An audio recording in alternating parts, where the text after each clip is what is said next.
नमस्कार साथियों, all India medical students association United से राष्ट्रीय अध्यक्ष और सीएचओ फेडरेशन से संरक्षक आपका भाई भरत बेनीवाल आपसे वो नमस्कार करता हूं। जैसा कि साथियों आप सभी को पता है कि 2-4 दिन से एक ऑर्डर जो जारी हुआ है, सभी साथियों के नाम से ऑर्डर जारी हो रहे हैं और 250 पर डे के हिसाब से सभी युवाओं के जो है कम्युनिटी हेल्थ ऑफिसर्स हैं उनके ये ऑर्डर जारी होंगे और जितने भी कम्युनिटी हेल्थ ऑफिसर्स राजस्थान में काम कर रहे हैं उन सभी के नाम से ये ऑर्डर जारी होंगे। मैं पहले ही आपको बता देता हूं, धीरे धीरे सबके नाम से ऑर्डर्स आ जाएंगे। साथियों पर डे के 250 के करीब कर रहे हैं, तो ऐसे में कुछ साथी चिंतित है उस ऑर्डर को लेकर, उस आदेश को देखकर। तो साथियों आपको मैं आज यही चीज बताने के लिए अभी लाइव आया हूं, वीडियो के माध्यम से आपको बताना चाहता हूं, क्योंकि जबरदस्ती में कुछ लोग, 1-2 लोग उस ऑर्डर को लेकर भ्रामकता फैला रहे हैं। और वो भ्रामकता किस लिए फैला रहे हैं कि गुटबाजी फैल सके, कैसे भी करके जो है नेगेटिविटी फैलाई जा सके।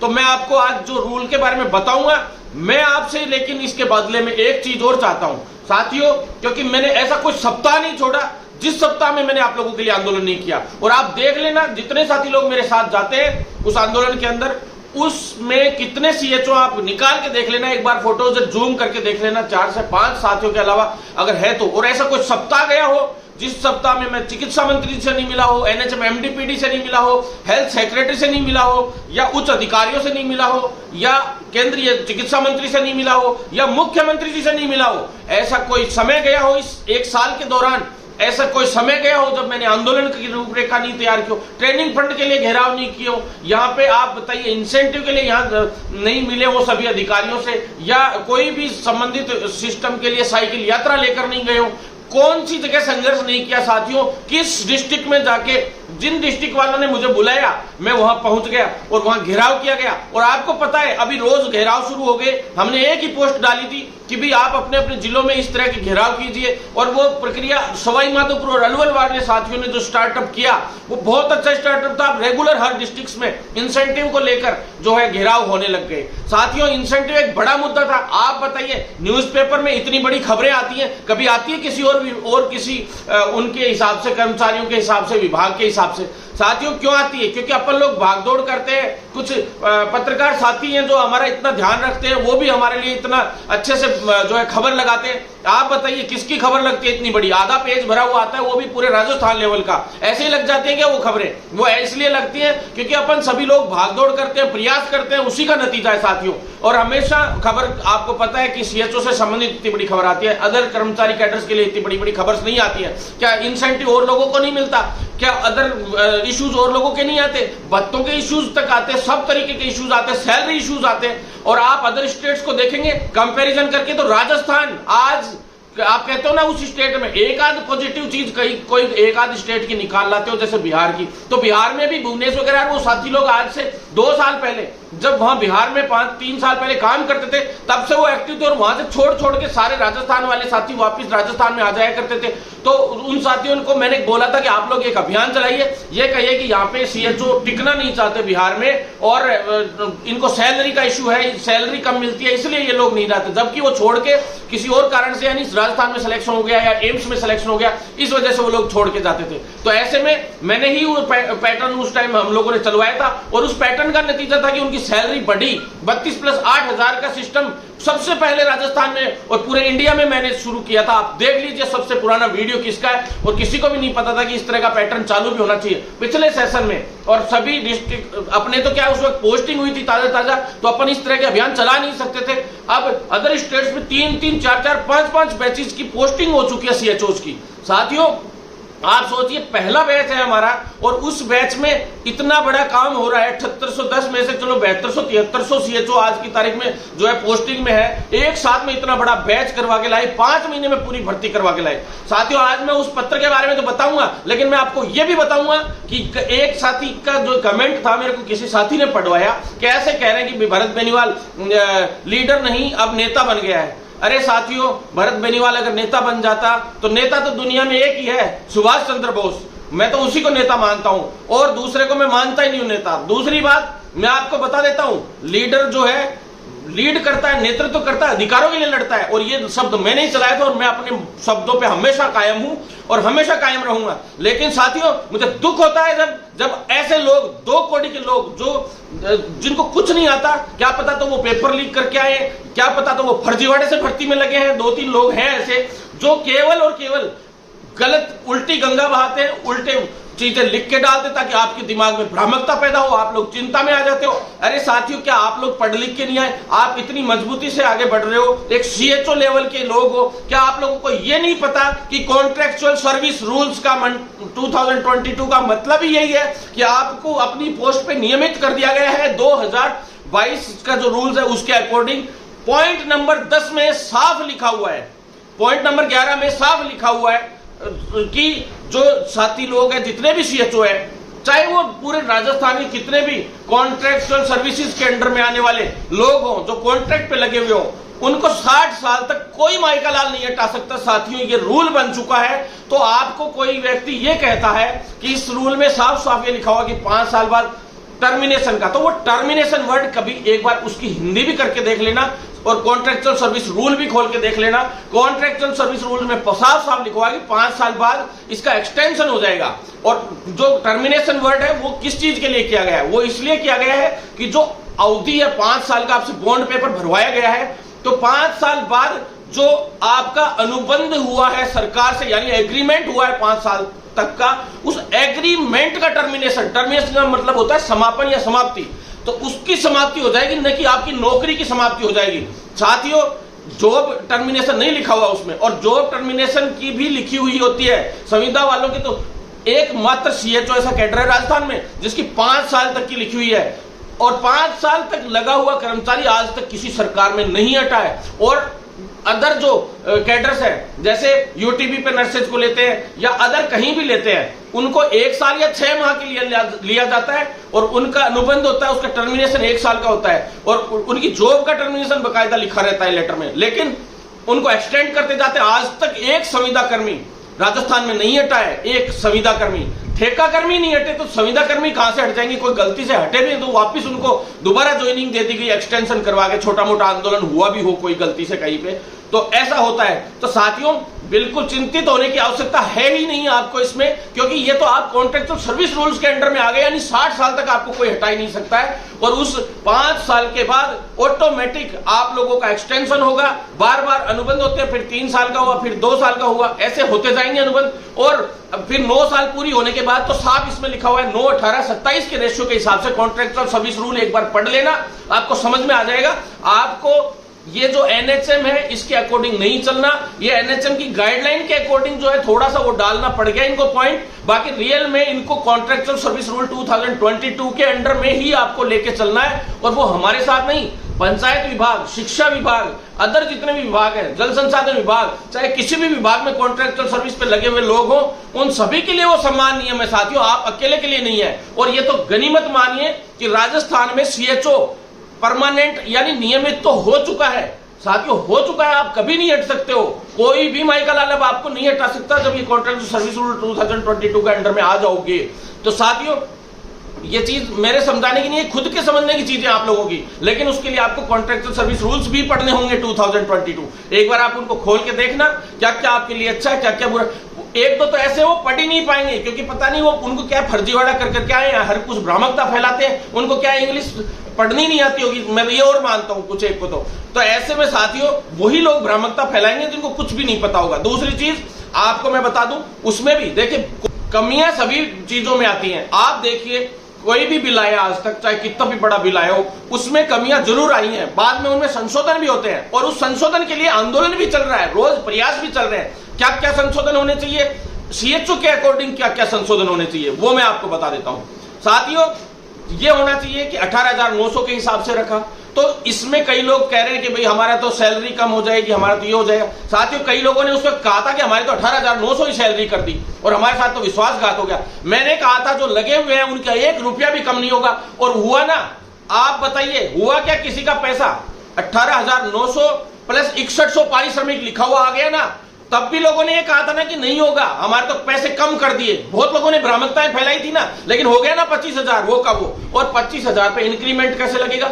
इंक्रीमेंट 18,900 पे भी लगेगा और 6100 भी लगेगा, क्योंकि वो अतिरिक्त पारिश्रमिक है। और कई जैसे कंप्यूटर ऑपरेटर लगे हुए हैं एनएचएम के अंडर में या अदर विभागों के अंडर में, उनको तो मूल वेतन ही नहीं मिलता, पारिश्रमिक ही मिलता है। और उस पारिश्रमिक जैसे 5600 रुपए मिलता है कंप्यूटर ऑपरेटर को, तो उसके ऊपर भी इंक्रीमेंट लगता है। ऐसे ही 6100 रुपए जो अलग से उस पर अलग इंक्रीमेंट होगा, 18,900 पे अलग इंक्रीमेंट होगा। और दोनों को मिक्स करके चाहे कान को इधर से पकड़ो चाहे कान को उधर से पकड़ो, वो बात वही है। इंक्रीमेंट 25,000 पे लगना है आपका, आपको बिल्कुल चिंतित होने की आवश्यकता नहीं है। और 3 साल बाद तो 20% इंक्रीमेंट लगने लग जाएगा, क्योंकि लॉयल्टी बोनस और सारी चीजें मिला मिलू के। तो ऐसे में आप लोग चिंता मत कीजिए, बहुत जबरदस्त तरीके से हम लोग आगे बढ़ रहे हैं। हमारा उद्देश्य है परमानेंट कराना, परमानेंट यानी स्थायीकरण करवाना, ना कि नियमितीकरण कराना। नियमितीकरण के लिए तो हम पहली सीढ़ी चढ़ चुके हैं, नियमितीकरण तो हमारा हो चुका है, बस इसमें वेतन का जो संशोधन करवाना है। 4 संशोधन इसमें कराने हैं, आपको मैं बता देता हूं। सबसे मेन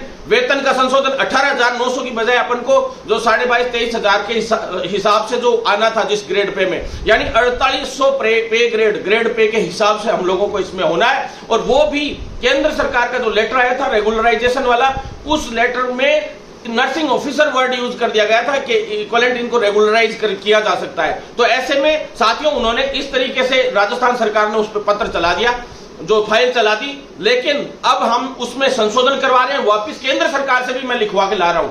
और उन्होंने कहा है कि भाई हम लोग, रही बात जैसे अदर जो इशू सेकंड थर्ड इशू है, ये तो क्लियर हो गया कि भाई 23-24 हजार रुपए होगा, उसमें मिला के 25,000 वैसे ही सैलरी के हिसाब से हो जाएगा ऑटोमेटिक। जो 6100 पारिश्रमिक वाला ये इशू भी उसमें ऑटोमेटिक क्लियर हो जाएगा उसके बाद में। तो साथियों चिंता करने की आवश्यकता नहीं है, 100% आप लोगों के सारे काम हो रहे हैं। और तीसरी चीज जो इसमें संशोधन की है वो है अनुभव की। साथियों इसमें अनुभव, कई लोग कह रहे हैं 1 साल का हमारा अनुभव चला गया। अरे तो सोच के देखो आप, जिन लोगों ने अदर कैटेगरी पैरा टीचर्स हैं, पंचायत सहायक हैं, और भी जो कैडर्स है इसमें, उनको तो 15-15, 20-20 साल हो गई। डीएम डीपीएम है, उनको 15-15, 20-20 सालें हो गई, उनकी तो एज ही कितनी हो गई, वो भी तो इसमें परमानेंट हुए हैं। उनकी 1.5 लाख रुपए सैलरी है, उनको 33,000 रुपए इन्होंने लिया है। तो आपको क्या लगता है, उनका 33,000 वाला प्लस अतिरिक्त पारिश्रमिक लिखा हुआ उनके भी तो आया है। आप देखना खोल के, सबके लिए ये लेटर जारी होंगे, न कि केवल सीएचओ के लिए। 1.5 लाख कर्मचारियों के लिए लेटर जारी हो रहे हैं, आपको मैं पहले ही बता देता हूं। साथ में साथियों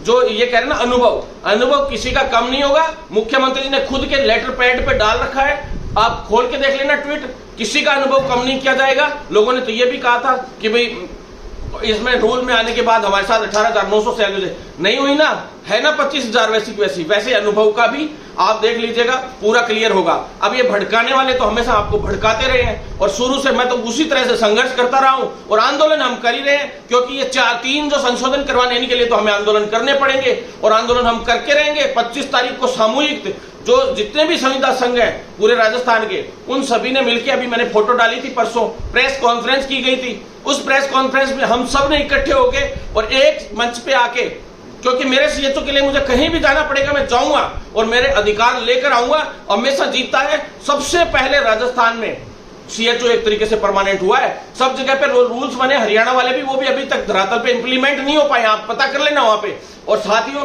एक तरीके से नियमितीकरण तो हुआ राजस्थान में। आपको पता है राज्यों की क्या हालत है, आप देखिए छत्तीसगढ़ वाले भाई हैं बेचारे, प्रफुल्ल भाई वगैरह, वो इतनी मेहनत कर रहे हैं, 16,500 सैलरी है केवल वहां पे। और ऐसे ज्यादातर स्टेटों में यही हालत है। राजस्थान तो बहुत अच्छे कैटेगरी में है, साइड में आप यूपी का देख लीजिए, 20,000 प्लस 15,000 इंसेंटिव है। ज्यादातर स्टेट में यही सैलरी है, कहीं 18,000 कहीं 20,000।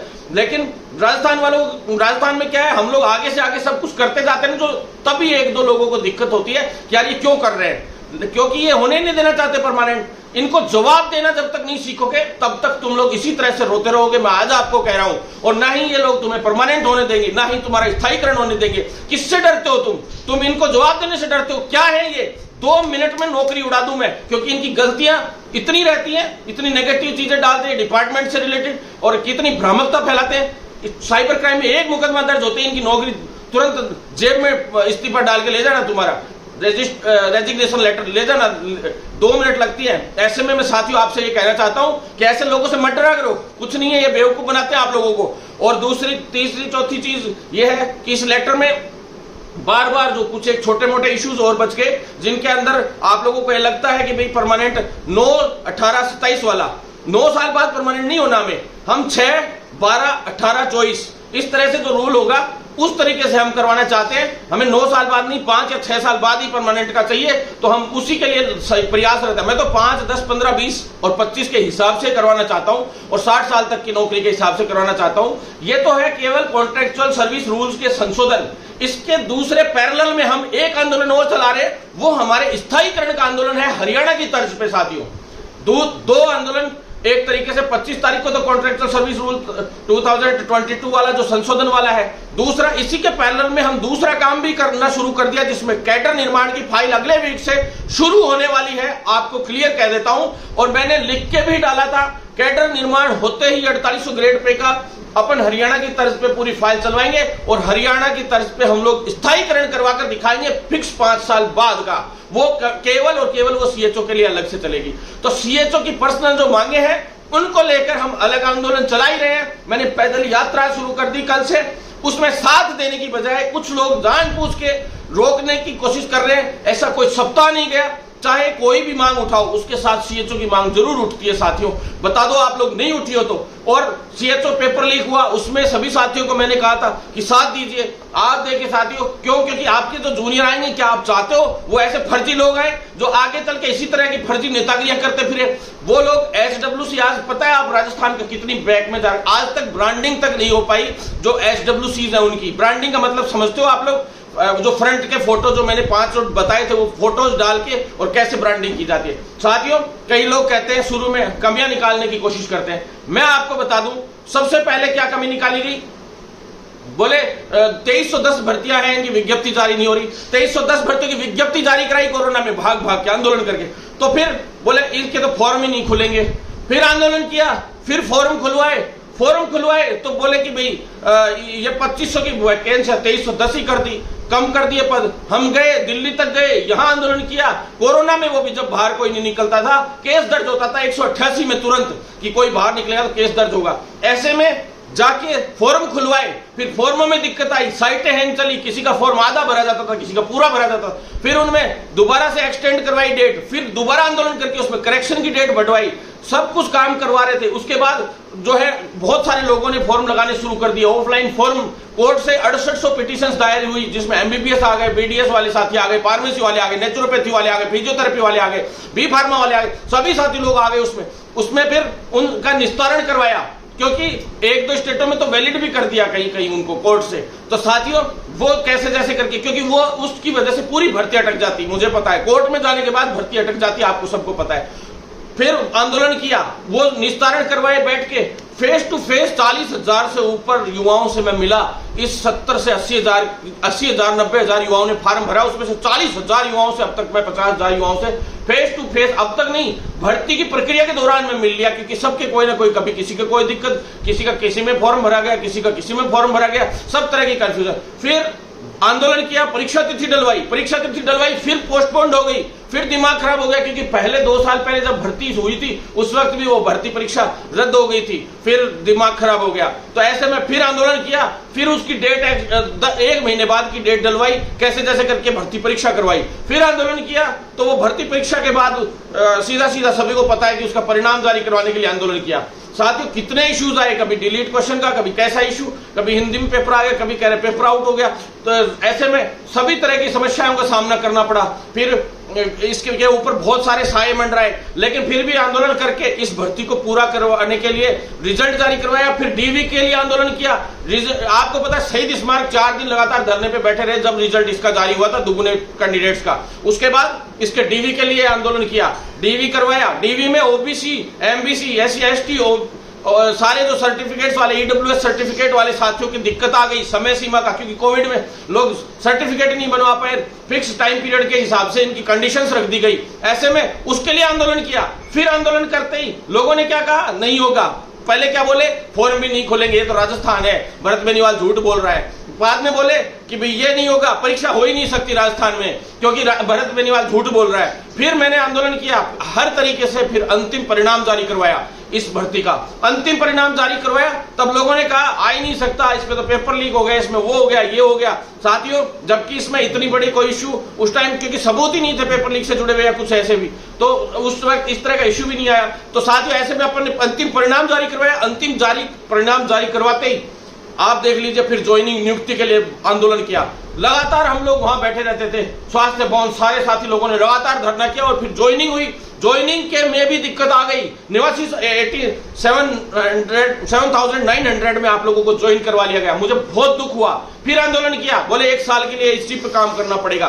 3 महीने 4 महीने के अंदर अंदर उसको निपटा के फिर ब्रिज कोर्स शुरू करवाया। फिर आंदोलन किया, हर चीज में आंदोलन साथियों। ब्रिज कोर्स से फिर अपन लोगों ने आंदोलन किए तो बाद में दिक्कत आ गई कि आरयूएचएस को दे दिया। और ब्रिज कोर्स में कितनी दिक्कतें आई आप देखिए। 6300 लोगों को आज तक इंडिया के इतिहास में कहीं भी ब्रिज कोर्स करवाया गया है क्या? इतनी कॉलेजेस होती है क्या कहीं?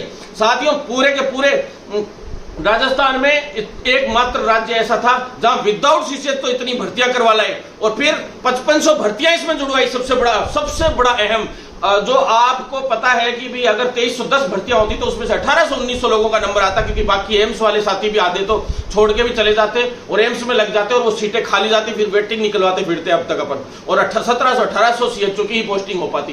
साथियों, 5500 भर्तियां दिल्ली से यहाँ से दिल्ली, यहाँ पे आंदोलन कर करके पहले 4000 जुड़वाई, फिर जोड़ी 1500। आपको सबको पता है 2 चरणों में जोड़ी थी, तो अलग अलग करवाना चाह रहे थे 3 भर्तियां, लेकिन मैंने तीनों को एक साथ करवा दिया।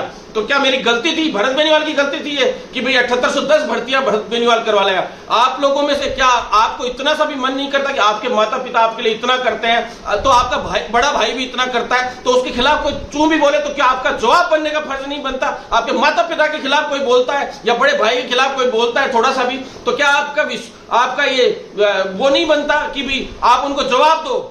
क्यों लड़ रहा हूं मैं? साथियों, मैंने आज तक आपसे लिया क्या है? आप बताइए। मैंने कभी किसी से 1 रुपया सैलरी का लिया हो, कभी जीवन में चंदे का लिया हो, कुछ और लिया हो? मैं आपके लिए निस्वार्थ भाव से लड़ता रहता हूं। तो ऐसे लोगों को क्या आप लोग जवाब नहीं दे सकते?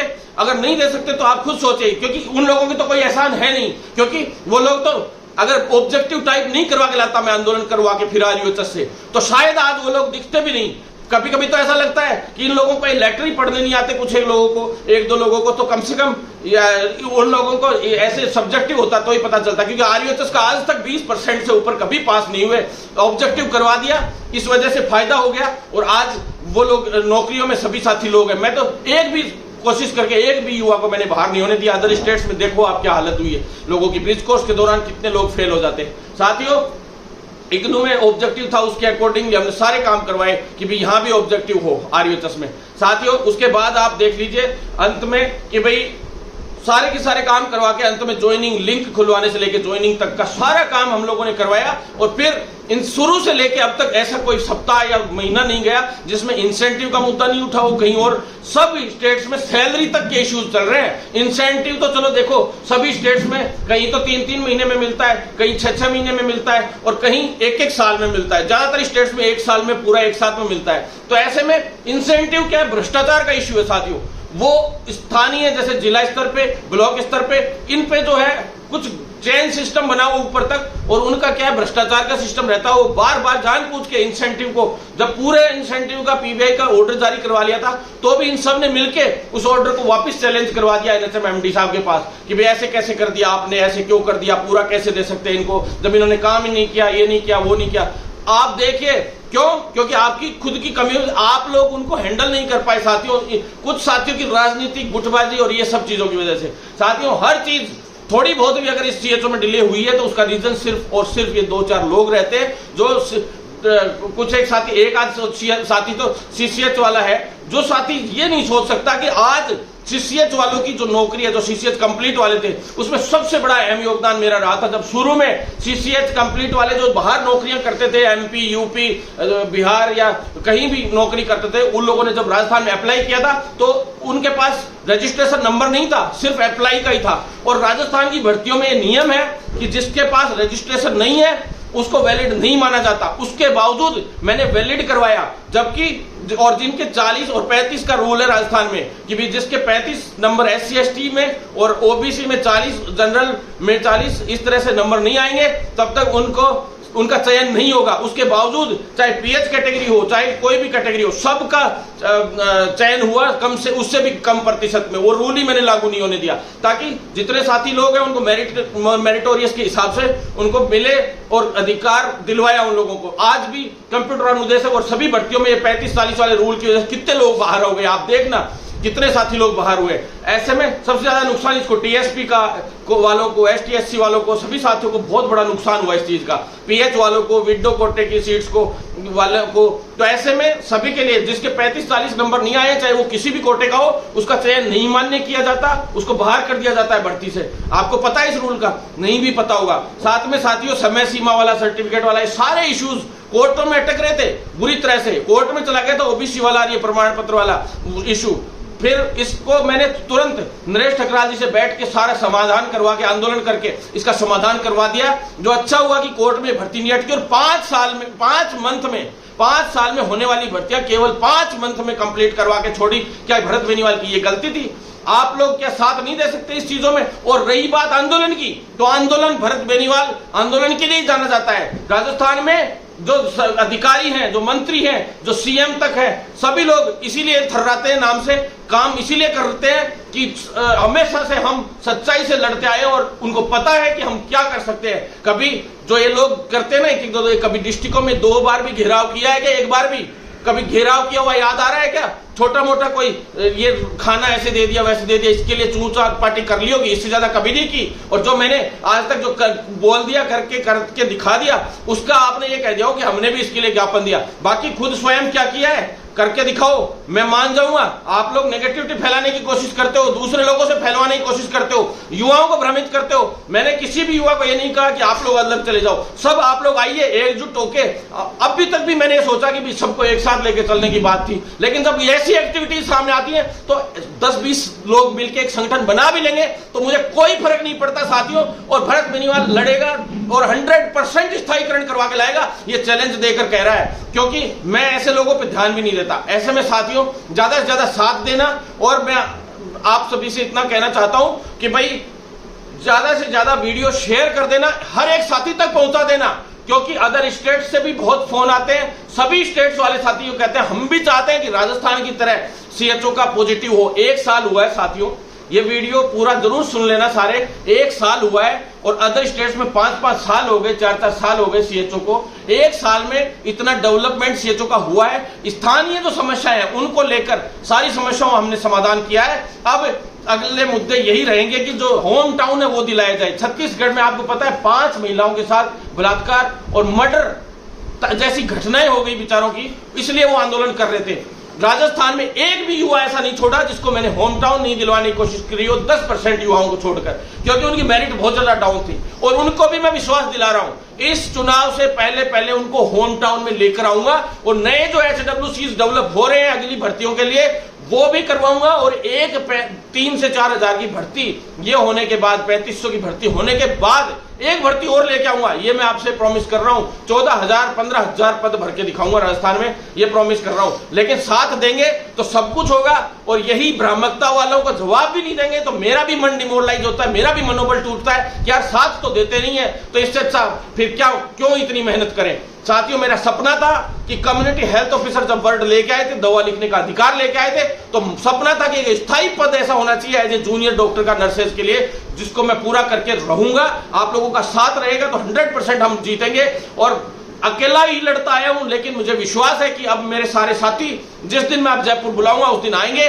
तो जो 25 तारीख को जो आंदोलन है वो तो है ही है सामूहिक, उसमें तो सभी हमारे पदाधिकारी जरूर आएंगे और उनके भी पदाधिकारी आएंगे। बड़ी सभा रखी गई है उस दिन, लेकिन उससे पहले या आगे एक सेपरेट सभा कम्युनिटी हेल्थ ऑफिसर्स की अकेले की भी करने जा रहे हैं साथियों। लेकिन उसमें पेंडेंसी का रीजन, छोटे मोटे रीजंस थे कि भाई हम लोग उसको बहुत जबरदस्त करना चाह रहे हैं, ऐसी जबरदस्त सभा करना चाह रहे हैं कि हम हमला करेंगे, एक ही बार करेंगे, उसमें कुछ ना कुछ लेके उठेंगे। और आपको पता है कई जगह पे जैसे आंदोलन होते हैं तो वो एनएचएम एमडी से ऊपर मिल ही नहीं पाते। हम हेल्थ सेक्रेटरी, एमडी, चिकित्सा मंत्री से तो यूं ही मिल लेते हैं, हम तो सीधा मुख्यमंत्री से मिलने का वादा रखते हैं और विपक्ष से भी अपनी बात को रखवाने का वादा रखते हैं। दिल्ली जाकर भी केंद्रीय चिकित्सा मंत्री तक मिलने का विश्वास रखते हैं। सबको पता है कि जब इच्छा की जब केंद्रीय मंत्रियों से मिल लिए, जब इच्छा की जब मुख्यमंत्री से मिल लिए और सारे काम करवाए, जबकि वो मुख्यमंत्री जी किसी से मिलते नहीं, आप सभी को पता है, फिर भी मैं मिलकर आ जाता हूं। तो साथियों,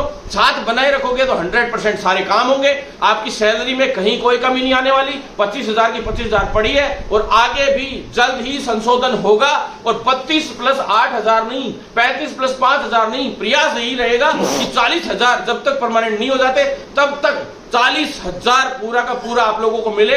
ये अब प्रयास है, क्योंकि सबको ये भी बताना जरूरी है कि भी जितने भी सीएचओज हैं वो अभी काम कर रहे हैं, तो काम कर रहे हैं तो कम से कम उनका ये पता लगना जरूरी है कि 1 साल ही हुआ है। अभी यूं कह रहे हैं सब जाते हैं ना जब परमानेंट के लिए कि तुम्हें तो 1 साल ही हुआ है यार, अब भी से परमानेंट का करने लग गए। तो साथियों, अब भी से तुम्हें 40,000 रुपए चाहिए, जबकि तुम्हारे कंसल्टेशन आ नहीं रहे, तुम्हारे ये नहीं हो रहा, तुम्हारे वो नहीं हो रहा, एएनएम से तुम्हारी बॉन्डिंग नहीं है, तुम्हारी उससे बॉन्डिंग नहीं है, एमवाईसी से बॉन्डिंग नहीं है, ये नहीं है, वो नहीं है। सभी नेगेटिविटी आप लोगों के खिलाफ, इतनी सारे लोग, पूरी कायनात आप लोगों के खिलाफ हो रखी है। साथियों, ऐसे में अपन को बहुत दिमाग से और तरीके से चलना है, सबसे बॉन्डिंग भी बनानी है, आपको अपने इंसेंटिव को कैसे लेना है, ऊपर अधिकारियों से बात करनी है, सीएमएचओ लेवल पे जो भी बातें करनी है, किस तरह से आप लोगों को काम करने हैं, वो सब आप पे भी निर्भर करता है। अकेला भरत बेनीवाल ही सब कुछ नहीं कर पाएगा साथियों, ये आपको सभी को पता है। तो इतना ही कहने के साथ इनकलाब जिंदाबाद कहता हूं। और दूसरी साथियों, एक ही बात कह रहा हूं कि साथ देना इन लोगों को,